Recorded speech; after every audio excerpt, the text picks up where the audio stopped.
Pemerintah Kota Makassar melalui program Makassar Recover akan membagikan 100.000 paket bansos kepada masyarakat di Kota Makassar yang terdampak pandemi COVID-19.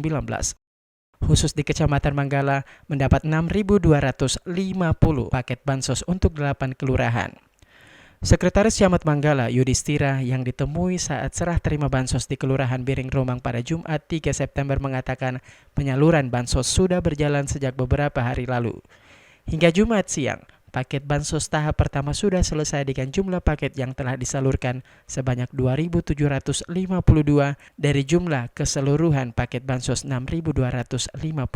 Untuk secara keseluruhan di Kecamatan Manggala ada 6.253. Per hari ini telah tersalurkan sebanyak 2.752 dan tersisa 3.501.